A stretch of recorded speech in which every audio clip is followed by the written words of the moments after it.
The day of departure arrived from the Stromness Whaling Station on South Georgia. I gave the order to heave anchor at 8:45 a.m. on December 5th, 1914. The morning was dull and overcast, with occasional gusts of snow and sleet.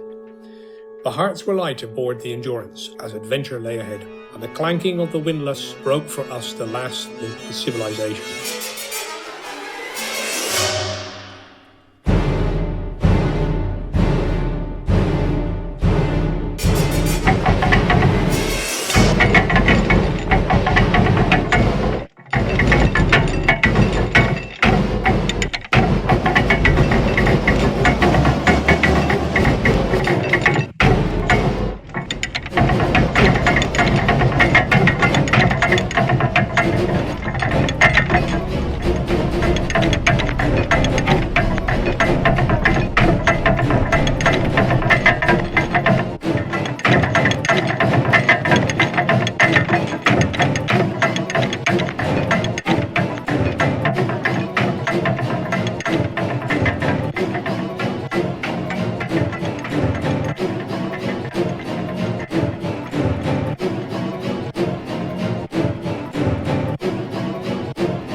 We made fairly good progress in fine clear weather.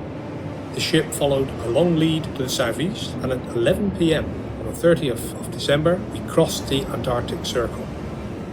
An examination of the horizon disclosed considerable breaks in the vast circle of pack ice, interspersed with bergs of different sizes. The sun did not set that night.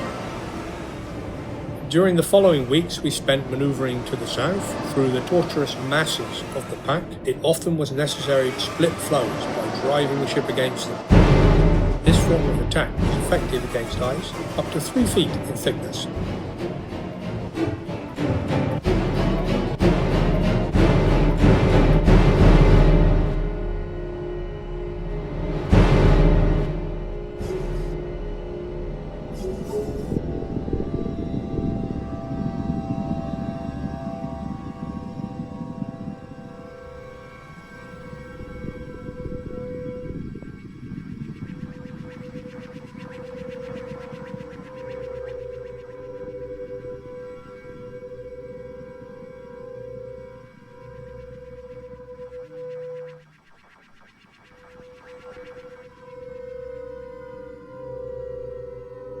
On the 9th of February, solid floes were packed tightly all around the ship. From the masthead, the mirage is continually giving us false alarms. Everything wears an aspect of unreality.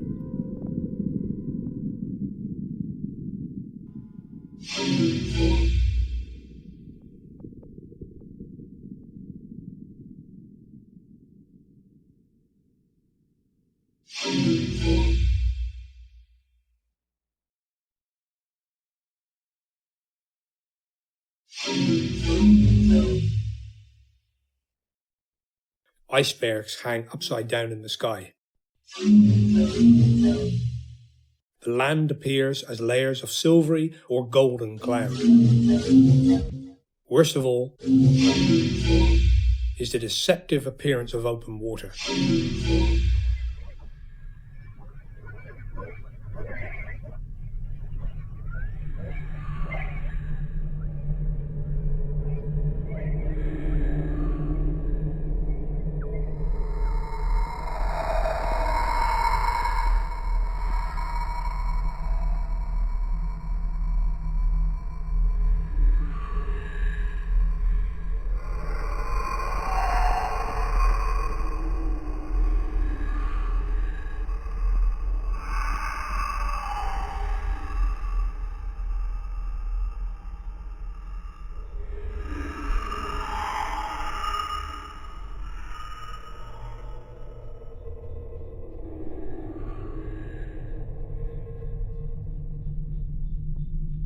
The second half of February produced no important change in our situation. Early in the morning of the 14th, I ordered a good head of steam on the engines and sent all hands onto the floe with ice chisels, prickers, saws and picks. We worked all day and throughout most of the next day in a strenuous effort to get the ship into the lead again. After 24 hours labour, we got the ship a third of the way to the lead, but about 400 yards of heavy ice, including old rafted pack, still separated the Endurance from the water. Every opening we made froze up again quickly, owing to the unseasonably low temperature, and reluctantly I had to admit that further effort was useless. It was clearly the summer had gone.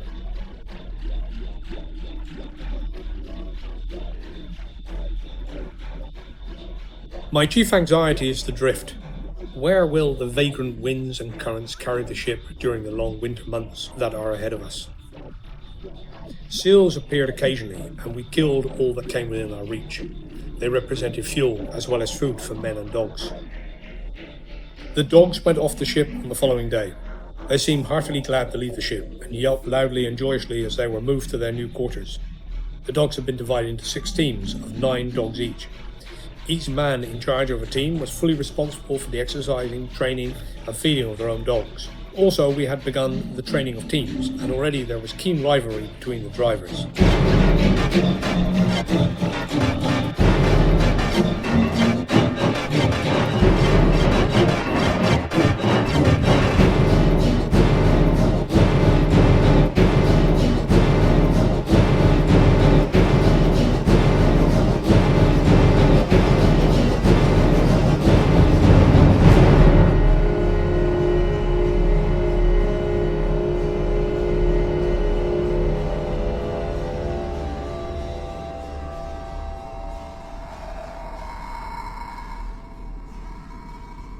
The month of March opened with a severe northeasterly gale.